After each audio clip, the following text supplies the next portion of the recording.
Good evening. Hi, everyone. I'm Jim Donio, and I'm really excited to welcome you to the very first episode of Stringing Along with Jim Donio and my good friend, Ron King. Say hi, How Ron. you doing, everybody? Hey, Happy New Year.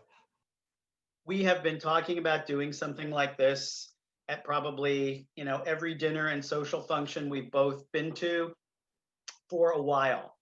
And it took, I think, our respective spouses to step in and say, will you guys just do this? Just finally do it. And we had been thinking about it, quite frankly, pre-COVID. Um, but in this moment in time, with um, being so challenged in all of our lives, we thought here's a good opportunity to have some fun, to recall some great moments in in string band history, and with the knowledge that there isn't going to be a Mummers Parade on January 1st, 2021, first time since World War II, there will be no parade. So this mum season will be like no other mum season that, most of us recall. So hopefully this is going to fill a void. We're going to have some fun. Hopefully we are going to generate some great conversation and get some feedback from all of you about what you'd like to see and have us talk about. We've already got a whole slew of concepts for each show. But right now, we're going to get started. And I'm just going to say a little bit about myself for those of you who maybe don't know me. I was in Hegeman String Band, bell player for 13 years altogether, broken up into two stints. I was in Greater Overbrook String Band as a bell player for a year. And I also spent a handful of years in Golden Crown Fancy Brigade. So that's my Mummers resume.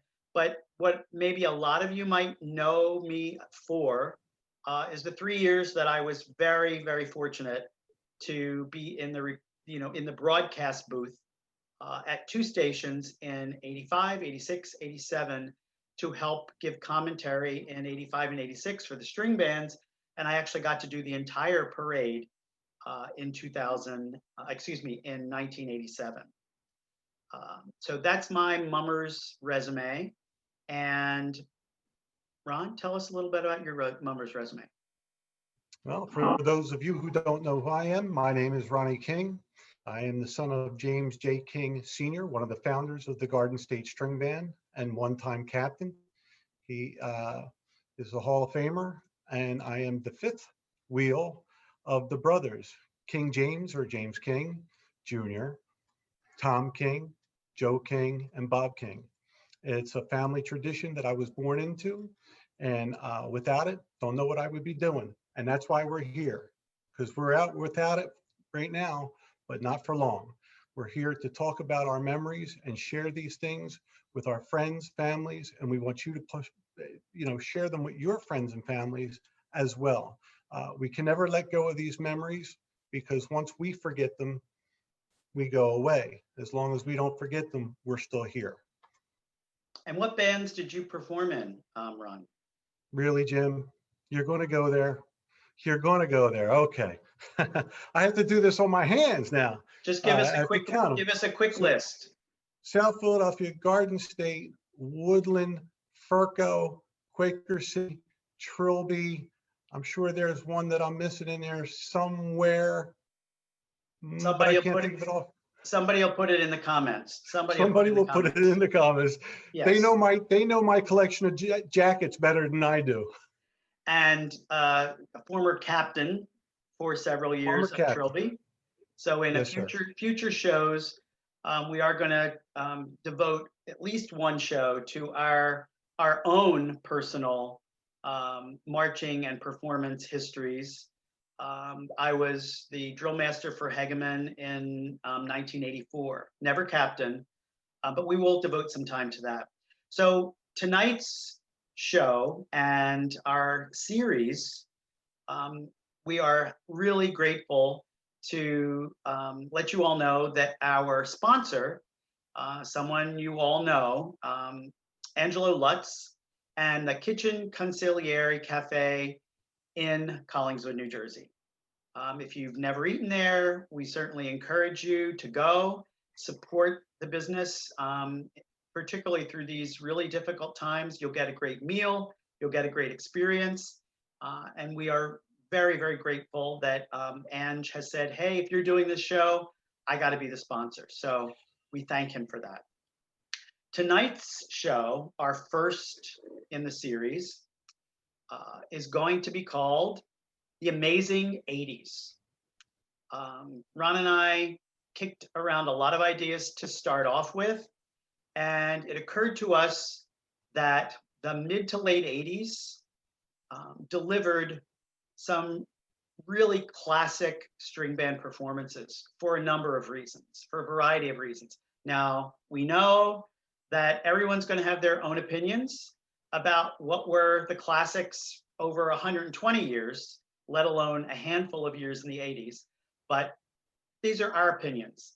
These are 4 performances that we've chosen from the 80s that we think have, made a statement for a handful of reasons.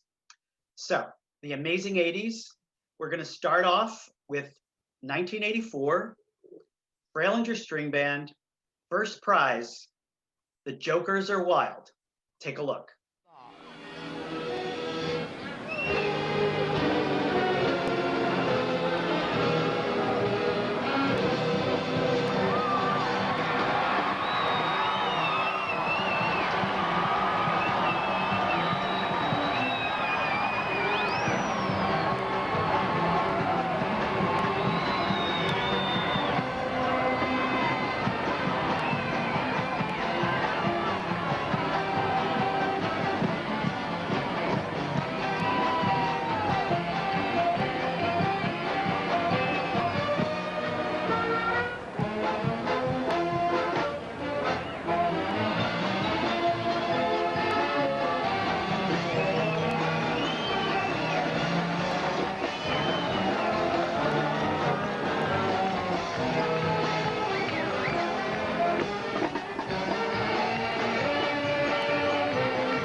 So look at that performance. This was 1984. This is before the intense competition of props and mechanical things that went up in the air, and everything that we know in 2019 and 2020. This was a moment in time where music, costume, and movement had incredible impact. Fralinger had already become a musical powerhouse for a number of years prior to this performance, but there was something about this particular show that, I gotta say, Herbie Smith, Mike Rare, in my mind, certainly at their most active times, competitive years, these guys were peerless in terms of what they put together, what they created, what they delivered, and obviously the band itself delivered. And what stands out for me, over and above, incredible score, tap dancing, just like everything aligning. When the planets align and it's a winner, you know it. But I recall most fondly, and I think about it and I watch it, and I've watched it many times, how many times in the course of this presentation did the costumes change color? This was a moment of drama, impact, a dynamic shift, something that just grabs your attention and makes it, a winner. Anything you'd like to add, Ron? Well, that's just it right there. The costumes are a walk-away win. Once the band opens up and the costumes make the very first change, that's it. Everything that they did after that was just icing on that cake. I mean, you take that suit alone and remove it from the back pieces, which were multicolored and they were big and they were beautiful.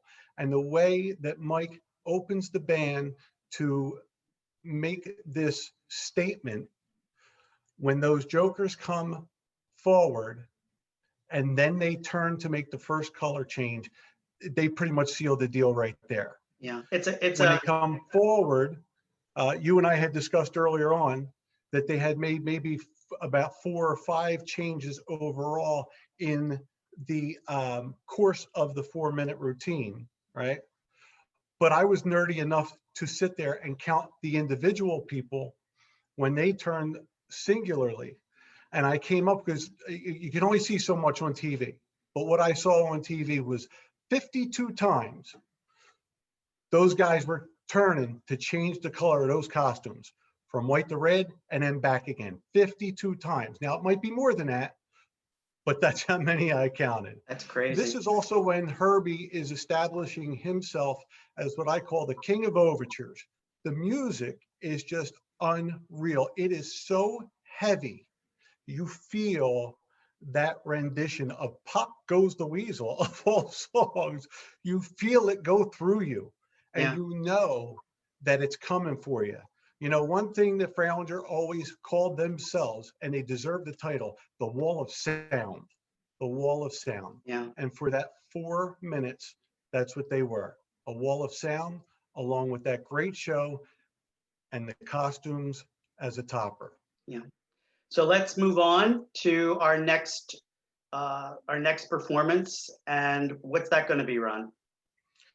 All right, our next performance is 1985 with the Quaker City String Band, Scarecrow's Heyday. Here comes the Scarecrow.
this theme offered everything you want in a fun theme.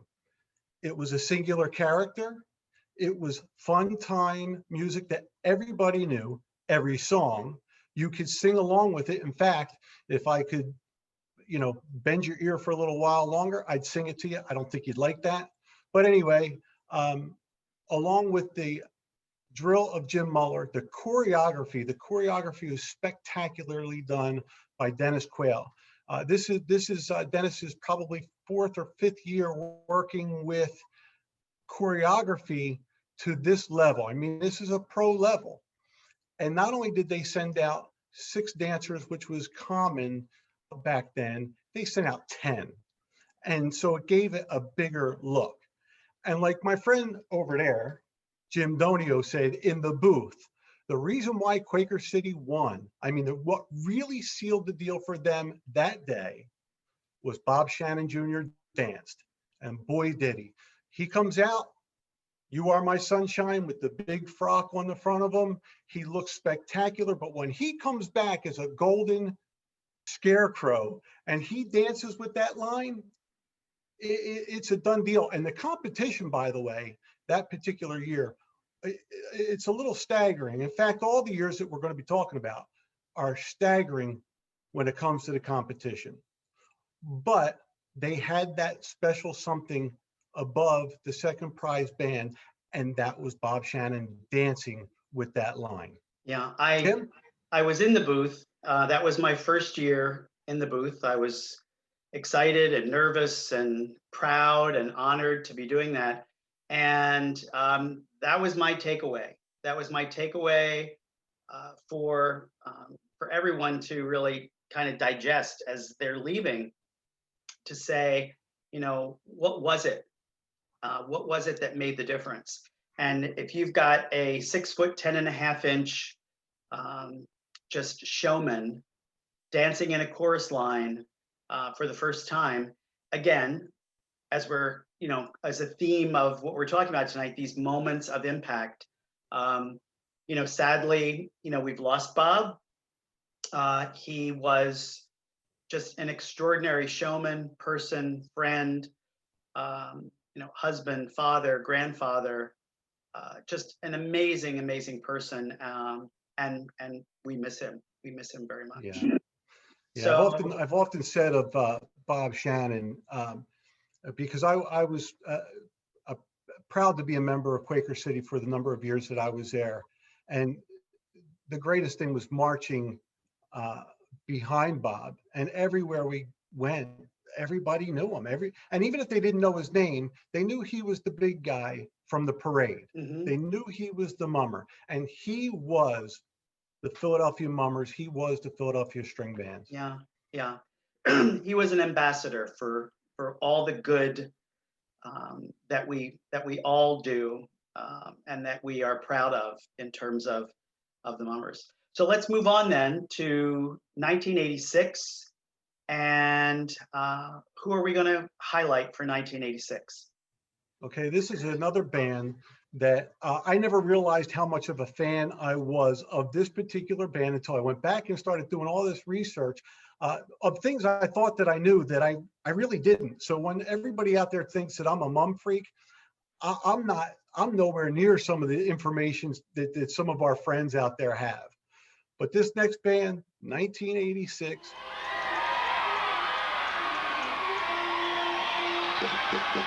And here they come, the Polish-American String Band.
Polish American, I have a love-hate relationship with this theme. And that is simply this. I was instrumental in South Philadelphia String Band at the time, where we had selected the Jitterbugs theme. There was a little bit of nervousness with the theme. And at a point, somebody came to us and said, I think I have something you might want to look at. That person happened to be Mel Slack. Mel Slack, among string bands, was a designer, a longtime designer for the Harrogate String Band. And he had these drawings, he put them out on the paper, and I looked at them and I said, this is not going to work. And it was part me being afraid of what I saw on paper, because I didn't think that you could make a robot costume. But it was also part ego, because the Jitterbugs was my theme and I really wanted that to go. Okay, so we reverted to the Jitterbugs theme. And New Year's morning, when I stepped onto the street, the first person I laid eyes on was Joe Bojanowski in that robot suit. And I knew that my goose was cooked. I knew it was a done deal. Now, this theme starts off very quickly, and it starts off with two of the most popular songs of that time from the Beverly Hills Cop movie, Axel F. and Neutron Dance. As soon as they start playing that and they start walking in, doing the robot motion with the back pieces, turning back and forth. Again, I think that this is a thing like that Fralinger Jokers thing that I was talking about. This does the same thing. In the opening 30 seconds of this show, they win the parade. And again, there was incredible. This is probably my favorite year as far as overall competition, because you're talking about Polish American's Robot Ramble, Frailinger's Flickers, which we'll get into in another show, because I got plenty to say about that theme and about the topic it falls under. Just so many themes that year could have easily won the parade, but there was standing no chance against this opening. What I What do you think, remember, what I remember in, I've just rewatched all the ones that we're talking about tonight. I've rewatched them all.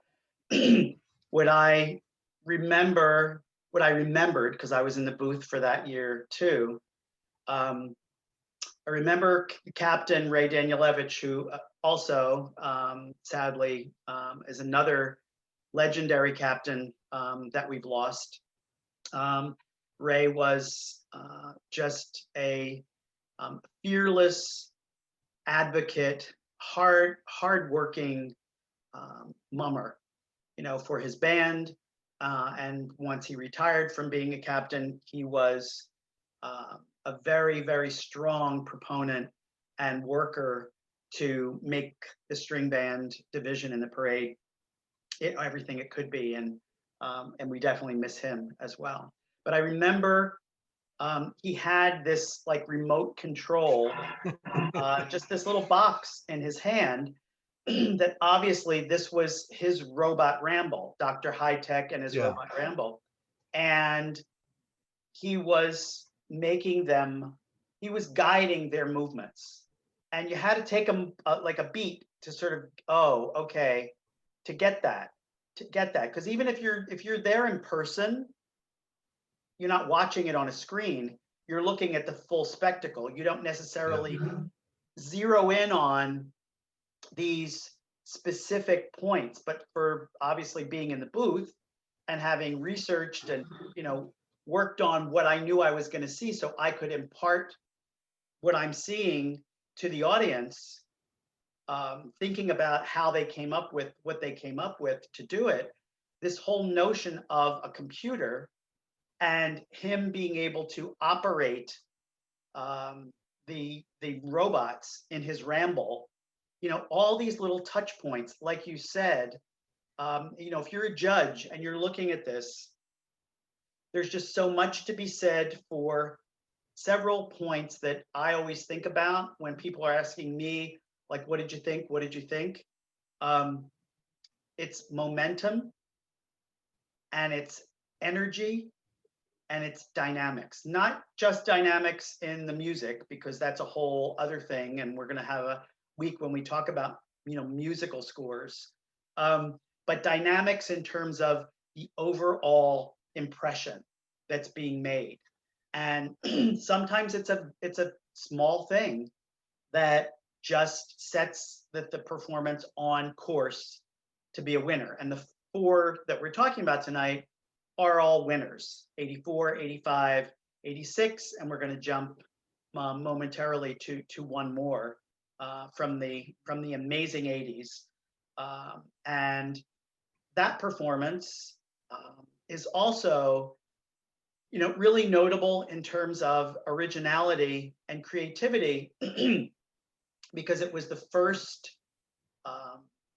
I was going to say it was the first large scale in terms of the bands having, matured in a way where, there was a level of sophistication, let's say, in putting together these shows for classical music.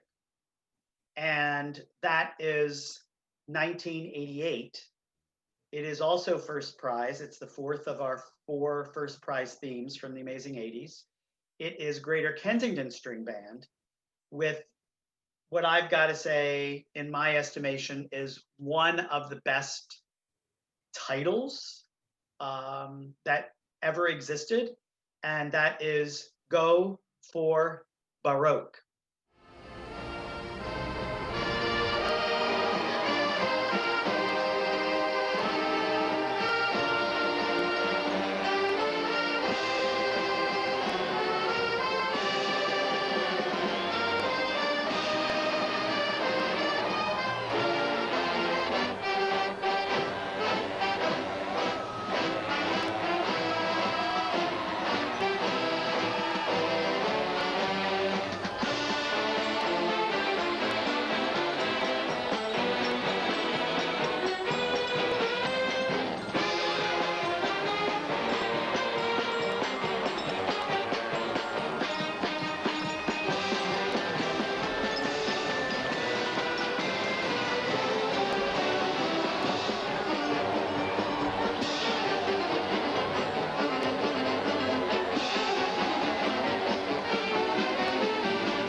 Now, this performance was, pretty exceptional, pretty extraordinary in that it was I've got to think in anticipation as they're thinking about doing this, it's a risk.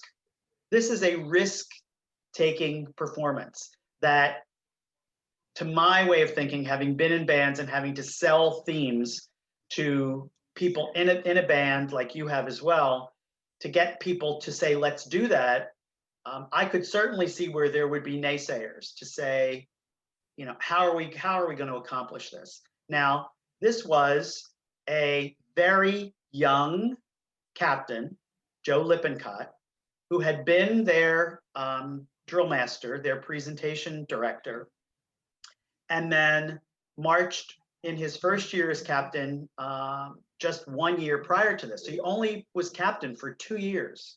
So it's pretty extraordinary to be a captain, to get to that point, to be a captain for such a short period of time, to deliver a theme and a performance like this, and have the band win first prize. Greater Kensington has only won first prize twice.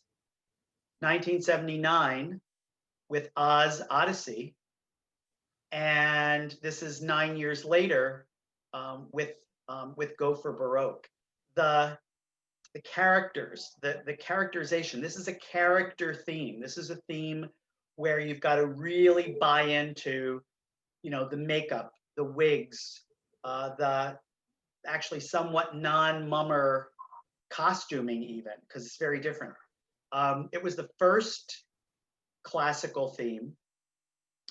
There were 3 subsequent classical themes. So that was 88. 1996, Avalon did Clowning with the Classics. 2004, Uptown did Bach on Broad Street. And just a couple of years ago, 2017, Hegeman String Band did the Golden Gala. So we've had classical, you know, really once in each of these last 4 decades, 80s, 90s, the 2000s and the 2010s. So it's not a theme that's been done a lot, but certainly Go for Baroque I think set the standard, winning first prize with it, and you know, just really an exceptional performance. What do you think, Ron? You know, when we get to talking about Go for Baroque, it certainly would have won the punniest award title. It would have had the loose fight ice cream cone sitting in their bar for that particular year. Yes. It's a great title. Joe Lippincott, what can you say? I think, Jim, actually, he was captain 3 years. He did Greater Kensington's Flipping Your Lid. Then he did this Baroque thing. I think that's the only 2. I really did look. Maybe I'm wrong. Greater K will point it out if I'm wrong. No, I'll point it out to you now. We'll save Greater K the problem. He skips a year. Scott Moyer takes Joe's place in 89 for the Caribbean theme. And then Joe comes back for peeking in on China in 1990. And then he was done. But right. I stand nonetheless, corrected. Joe Lippincott, we first saw him stand in front of Greater Kensington as the drill master. We all thought, wow, he looks like he's a Tom King protege, because he just wouldn't move from that straight, tall posture, not looking anywhere but forward. But then Joe took his drill master spot a little bit further in a couple years before that, and turned his position into a little bit of a show for himself. Yeah. I guess maybe setting himself up to become the captain one day. And he did. Which brings us to talking about Go for Baroque. Just a beautiful theme, challenging, yes, musically, in the sense that nobody's really played this music before. You know, you're talking about, you know, music that's traditionally played with all violins and, you know, and a harpsichord.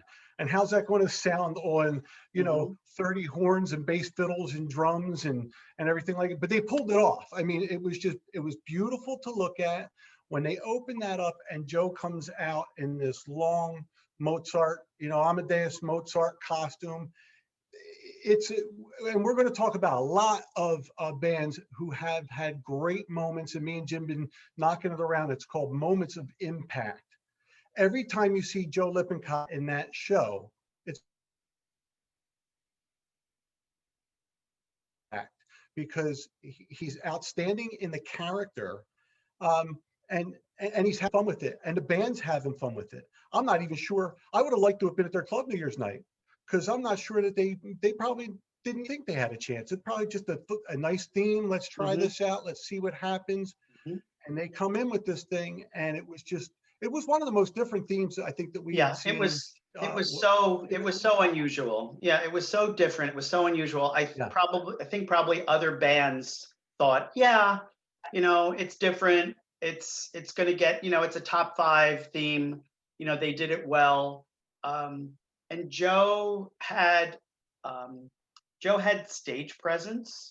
And you're right, as he's as a drill master presentation director, he had the stage presence, and perhaps, as you said, set him up for what was to come. I'm stand corrected, only 3 years out of 4 that he was the captain, but definitely memorable.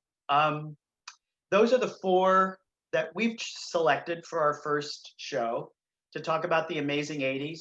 We've got a whole list of topics where we're hopeful that our audience is going to let us know that they would like more episodes of Stringing Along. We're certainly lined up to do them, and we hope people will support it and enjoy them coming up. We're hoping to do this. We're planning to do it on a weekly basis, and to just bring some joy and fill a void that we know everyone is experiencing right now. And again, if you've got suggestions for what you'd like to see us talk about, please put them in the comments or reach out to each of us directly. We're happy to talk about it, happy to hear from you. That would be great. If you disagree with what we've talked about, if you've got your own opinions, if we can stir up a little keep it to yourself. Stirring up, look, mummers and string band fanatics debating performances is like manna from heaven for a lot of us.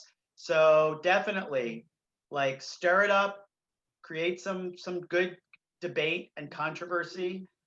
That's what we want to do. We want to have fun with this. We really do.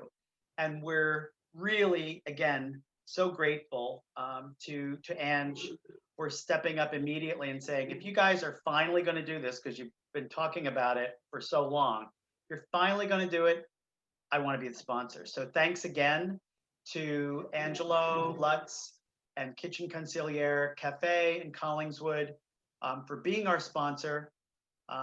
Thank you, Ron, for doing this with us. We've got one episode under our belts, and we're looking forward to doing more. What else would you like to add before we say goodnight?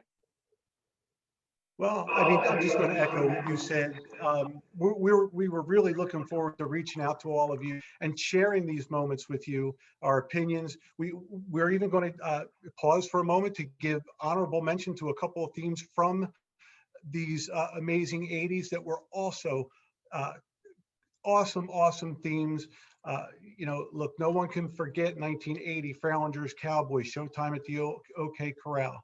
The very next year comes back with Polish American, Toyland Comes Alive, probably one of my favorite themes of all time, just because I'm a kid at heart and I like toys and stuff like that. And, and then again, the following year, Furco String Band, Golden Memories of the Bowery.